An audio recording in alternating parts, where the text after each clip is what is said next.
Hello everyone, railway SSC channel में आप लोगों का फिर से एक बार स्वागत है दोस्तों। तो आज हम बताने वाले हैं कि जो आप आरपीएफ जितने भी बच्चे तैयारी कर रहे हैं, चाहे वह कांस्टेबल की तैयारी कर रहे हों, चाहे एसआई की तैयारी कर रहे हों, उनको उनके लिए मैं भविष्य के लिए अच्छी कामना करता हूं। लेकिन वो उसी बच्चे का सिलेक्शन होगा। देखिए, थोड़ी सी बात आप लोगों को ज़रूर खटकने वाली है, क्योंकि मैंने इसमें साफ साफ आप लोगों को बताने वाला हूं कि नहीं, आपको क्या करना होगा, क्या नहीं करना होगा। देखिए, जब हम लोग अपने टाइम पीरियड पर तैयारी करते थे तो किस तरह का स्ट्रगल होता था। देखिए, कुछ बच्चे ऐसे हैं जो हमेशा मुझसे रिलेट हैं, यानी रिलेटेड हैं, और वह स्ट्रगल भी कर रहे हैं, और वह उनका जो स्ट्रगल है वह सामने दिखाई भी दे रहा है। तो वो बच्चे कह रहे थे कि सर डॉक्यूमेंट्स, अगर हम फॉर्म को अप्लाई करते हैं तो उसके लिए हमें क्या क्या डॉक्यूमेंट्स डालने चाहिए और क्या सावधानियां रखनी चाहिए। तो उसी सावधानियों को लेकर के बात करेंगे, और साथ में दूसरा टॉपिक पर बात करेंगे, सर अगर हम ऑफलाइन बैच से पढ़ाई करें या ऑनलाइन क्लास लें या बुक से पढ़ें, उसके बारे में डिटेल से बातें करेंगे। और साथ में प्रैक्टिस सेट का क्या रोल रहने वाला है और कहाँ से कितने प्रश्न पूछे जाते हैं, वो सभी जाकर के आप लोगों को इसी वीडियो सेशन में मिलने वाला है। तो वीडियो के थोड़ा सा भी स्किप मत कीजिएगा, वीडियो तो के लास्ट तक बने रहिएगा, क्योंकि जो भी मोटिवेशन आप लोगों के बीच में दिया जा रहा है वह बहुत ही क्रिटिकल होता है दोस्तों, ठीक है। और साथ में यह भी ये थोड़ा सा इसके लिए सॉरी, मेरी तबीयत सही नहीं है, लेकिन फिर भी मैं आप लोगों के बीच में इतना मोटिवेट रहता हूँ कि आप लोगों के बीच में कोई न कोई वीडियो आती रहती है और सेशन लेता रहता हूँ। तो आइए स्टार्ट करते हैं। अगर मैं बात कर लेता हूँ यहाँ पर दोस्तों कि डॉक्यूमेंट में आपको फॉर्म अप्लाई करने से पहले जो आपका वैलिड आधार कार्ड नंबर है उसको आप ज़रूर अप्लाई कीजिएगा। 10th का सर्टिफिकेट आप ज़रूर देंगे, 10th का मार्कशीट अपलोड ज़रूर करेंगे, और जो इन्फॉर्मेशन होगा उसको सही सही आप लोग डालेंगे। अगर आप कांस्टेबल की तैयारी कर रहे हैं, अब कांस्टेबल बनना चाहते हैं, आरपीएफ के लिए है, देखिए लिमिटेड सीटें हैं, लेकिन फिर भी अगर आप तैयारी में जुटे हैं तो आपका सिलेक्शन निश्चित है। ईश्वर से यही कामना रहती है कि जितने भी बच्चे इस तैयारी कर रहे हैं, अपने दिल और लगन से अपनी मेहनत को एक सही प्लेटफॉर्म पे, सही मार्गदर्शन पे समाज सेवा के लिए लगा रहे हैं, उनको ईश्वर से यही प्रार्थना रहती है कि उनको सफलता ज़रूर मिले। सॉरी। दूसरी बात यहाँ पे कर लेते हैं हम, आप लोगों को जो भी सर्टिफिकेट लगाने हैं वह ऑथेंटिक और ओरिजिनल लगाने हैं, ताकि वह आपको जब डॉक्यूमेंट वेरिफिकेशन कराया जाएगा तो वहाँ पे आप लोगों को ओरिजिनल सर्टिफिकेट मांगे जाएंगे, ठीक है। तो 10th marksheet, 12th certificate, 12th marksheet और डोमिसाइल सर्टिफिकेट आप लोगों को जरूर देना है। डोमिसाइल में ओबीसी नॉन क्रिमिनल लेयर का सर्टिफिकेट रहेगा, और साथ में SC ST का कैटेगरी सर्टिफिकेट आप लोग को देना है। सिग्नेचर सही करेंगे, फ़ोटो जो आपका फ़ोटोग्राफ होगा वो प्रेजेंटली रहेगा और वह एक्यूरेट होना चाहिए। और जो एनओसी बनती है दोस्तों, वो आप लोग को ज्वाइनिंग से पहले देना पड़ता है, ठीक है। उसके बारे में हम डिटेल से बातें कर लेंगे। तो आइए, जो मोटी मोटी चीज़ें हैं पहले उसको, नॉलेज को ध्यान में रखते हुए मैं आप लोगों को बता देता हूँ। तो पहले बात कर लेते हैं। तो ये आपका डॉक्यूमेंट है, और जो भी इंफॉर्मेशन है उसको आप सही डालिएगा अप्लाई करते समय फॉर्म को, ताकि रिजेक्शन न देखना पड़े।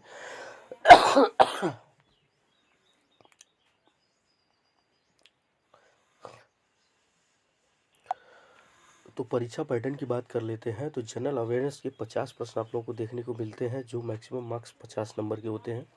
अर्थमेटिक का पोर्शन आप लोगों को देखने को मिलता है, जो 35 प्रश्न आते हैं, 35 नंबर के मार्क्स होते हैं। जनरल और रीजनिंग की बात कर लेते हैं, तो 35 प्रश्न यहाँ पर भी पूछे जाते हैं, जो 35 नंबर्स के मार्क्स होते हैं। टोटल समय आप लोगों को 90 मिनट्स का दिया जाता है, यहाँ पे देख सकते हैं, और लिमिटेड समय दिया जाता है दोस्तों। सबसे ज़्यादा रोल और वेटेज रहता है 50, यानी जनरल अवेयरनेस का। मैथ रीजनिंग कहाँ से करें, क्या करें सर उसके लिए, उसके बारे में हम डिटेल से बातें करेंगे। और साथ में अगर मैं बता दूं बुक फॉलो के लिए, तो उस पर भी एक वीडियो में सेशन लेने वाला हूं। तो जो आप लोगों को लाइटली बुक लगती है, यानी जो आपको समझ में आती है, बुक का पैटर्न आता है, लेवल वाइज है, प्रश्नों को रखा गया है, उस बुक को आप ज़रूर फॉलो कीजिए। और बुक के लिए मैं एक डिटेल्स वीडियो लेने वाला हूँ, उस पर आप बने रहिएगा सेशन पर। अगर आप पहली बार विजिट कर रहे हैं तो इसी प्रकार के ऑथेंटिक ऑफिशियल नोटिस जानकारी के लिए आप जरूर चैनल को लाइक से सब्सक्राइब जरूर कर लीजिए, और ज़्यादा से ज़्यादा शेयर करने का प्रयास कीजिए। देखिए, जो भी इन्फॉर्मेटिव होता है दोस्तों, मैं उसको आप लोगों को देने का प्रयास करता हूँ, जितना मुझसे हो सकता है मैं उतना सपोर्ट करता हूँ। तो आप लोगों से यही आशा रहती है कि आपका एक लाइक, एक से और एक सब्सक्राइब ही हमारा मनोबल को बढ़ा देता है, ठीक है। और दूसरी बात है, काफ़ी कम टाइम मिलने के बाद भी मैं, यह तबीयत ख़राब होने की वजह से, फिर भी मैं आप लोगों के बीच में सेशन नहीं छोड़ने वाला हूँ। मैंने आप लोगों से प्रण लिया है कि नहीं आपके सिलेक्शन तक रहेंगे तो ज़रूर रहेंगे, और जितना सपोर्ट हो सकता है मैं उसके लिए करने के लिए तैयार हूँ। तो दूसरी बात यहाँ पे कर लेते हैं हम, और ये आप लोगों का जो है सिलेबस है। और सबसे बड़ी बात है कि इसमें वही बच्चे आते हैं जिसको अंग्रेजी से कोई दूर दूर का नाता नहीं होता, और एक ऐसे प्रोफेशनल वर्दी के रूप में देखी जाती है, चाहे वह बच्चा कांस्टेबल की तैयारी करता हो, चाहे वह दरोगा की तैयारी करता हो। आरपीएफ रेलवे में आप लोगों को इंग्लिश से कहीं भी भेंट नहीं होगा, लेकिन यह खासकर बच्चों उन लोगों के लिए है जो गांव से और काफ़ी मध्यम वर्ग से बच्चे आते हैं और वो अपनी तैयारी को रखते हैं। और कहीं ना कहीं आप हमसे जुड़े हैं, तो हम भी मध्यम वर्ग से ही आए हैं, और अपनी जिस तरह से मैंने अपने लेवल को सोचा है, शायद मैं आप लोगों के लिए बारे में ही ऐसा ही सोच रहा हूँ। तो दोस्तों, आप लोगों के बच्चों, यह जो सेशन दिया जा रहा है यह बहुत ही इम्पोर्टेंट है, और इसमें मैं बातें कर लेता हूं कि आप लोगों को टोटल नंबर्स ऑफ प्रश्न 120 प्रश्न देखने को मिलेंगे, और सबसे ज़्यादा रोल अगर वेटेज है जो मेरिट को क्वालिफाई करेगा वह जनरल अवेयरनेस का पेपर होगा। ठीक है, तो जनरल अवेयरनेस में कहाँ से कितने प्रश्न बनते हैं उस पर भी आप लोगों को एक डिटेल से सेशन मिलने वाला है। ठीक है। दूसरी बात यहाँ पे कर लेते हैं, अगर आप देखिए, और जो नेगेटिव मार्किंग रखी गई है वह बहुत तगड़ा रखा गया है, इसमें 1/3 का नेगेटिव मार्किंग है। अगर आप 3 प्रश्न गलत करते हैं तो आपके 1 नंबर कट जाएंगे। और अदर एग्जाम में क्या होता है कि 1/4 का होता है, यानी 4 प्रश्न पे 1 नंबर कटता है, लेकिन यहाँ पे 3 प्रश्न पे आपका 1 नंबर कट जाएगा। तो बिल्कुल भी सावधानी से पेपर देना है, और डेली का डेली आप लोगों को रिविज़न करना है, जितना बताया जाता है उतना पढ़ना है। अगर आप ऑनलाइन क्लास लेते हैं, किसी का सेशन लेते हैं, PDF कीजिए करंट, और अपने उस तैयारी को लेवल को जांचिए। ठीक है, और डेली का डेली प्रैक्टिस सेट लगाना है। मैंने बार बार कहा है कि अगर आप डेली का 2 मॉक टेस्ट लगाते हैं या प्रैक्टिस सेट लगाते हैं तो आप कहीं ना कहीं सफलता के नज़दीक हैं, आप अपने को आंक रहे हैं। ठीक है, और वही बच्चा जा कर के आगे क्वालिफाई होगा। ठीक है, और सिलेबस को भी ये कंप्लीट करना है, नहीं कि आप उतने में ही अपनी तैयारी को आंक रहे हैं, ऐसा नहीं है। डेली का डेली आपको एक टारगेट लेकर के चलना है और टारगेट को अचीव करना है। ठीक है, तो यहाँ पर यह बातें हुई, और आगे बातें कर लेते हैं चयन प्रक्रिया। अगर चयन प्रक्रिया की मैं बात कर लेता हूँ तो चयन प्रक्रिया का एक छोटा सा सिंपल फार्मूला है, जब तक आप CBT क्वालिफाई नहीं करते तब तक आप लोगों को आगे की प्रक्रिया में नहीं भेजा जा सकता। तो सबसे पहले आप लोगों को CBT देना पड़ेगा। इसके बाद आप लोगों का जैसे आप CBT क्वालिफाई करेंगे तो हम उस पर सेशन लेने वाले हैं, आपका पेट एग्जाम करा लिया जाएगा, यानी फिजिकल एफिशिएंसी टेस्ट कराया जाएगा। और फिजिकल एफिशिएंसी में क्या सावधानियां रखनी चाहिए वो सभी जानकारियां आप लोगों को मैं देने वाला हूं, और किस तरह से तैयारी करें, क्या लेवल रहेगा हमारा, वो सभी जानकारियां आप लोगों को डिटेल से मिलने वाली है। तो जितने भी बच्चे RPF दरोगा की भर्ती को देखना चाहते हैं या कांस्टेबल की तैयारी करना चाहते हैं, और उनका जज्बा है, जुनून है अपने समाज को एक सुदृढ़ बनाना और ये अपने लक्ष्य को प्राप्त करना, तो वह जरूर इस सेशन में लास्ट तक बने रहें। फिजिकल मेजरमेंट की बात कर लेते हैं, तो अगला नेक्स्ट स्टेप होता है फिजिकल मेजरमेंट। ठीक है, यानी माप तौल। ठीक है, जो आप लोगों को कराया जाता है। इसके बाद डॉक्यूमेंट वेरिफिकेशन कराया जाता है।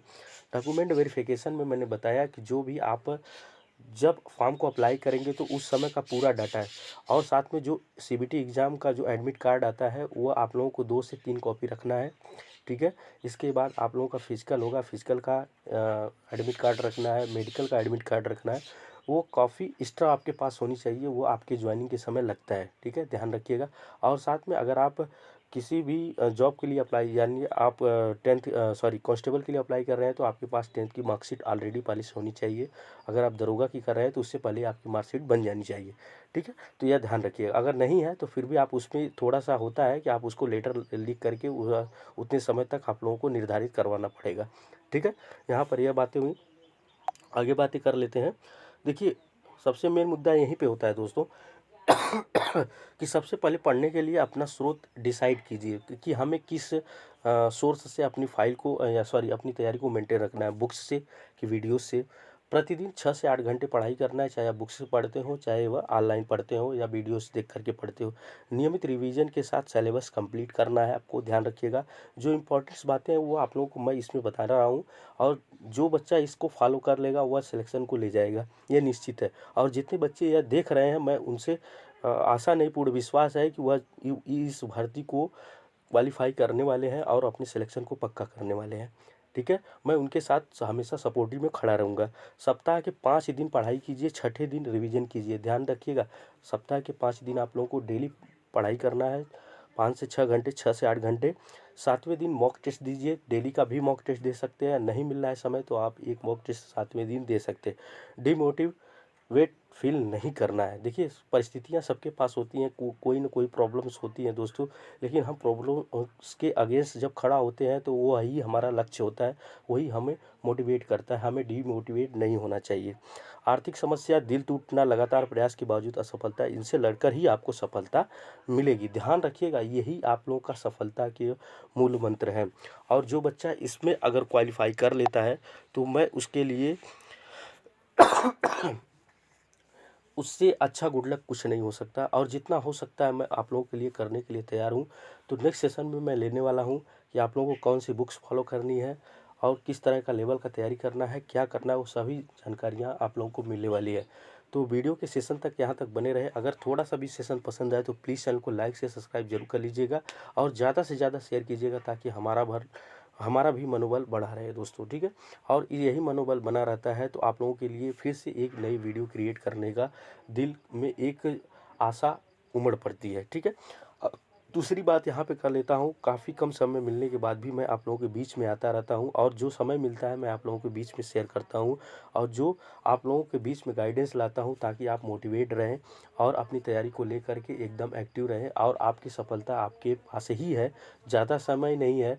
जैसे ही फॉर्म अप्लाई होगा उसके बाद आप लोगों को एग्ज़ाम देखने को मिल जाएगा, ठीक है। तो ध्यान रखिएगा, जितने भी बच्चे जुड़े हैं उन लोग के लिए, आने वाले भविष्य के लिए मैं उनको एक दरोगा के रूप में, एक सिपाही के रूप में देखना चाहता हूँ, ताकि वो खुद कमेंट करें, मेरे सेशन में आए और कहें सर मैं सिलेक्शन हो चुका, मैं दरोगा बन गया, मैं सिपाही बन गया।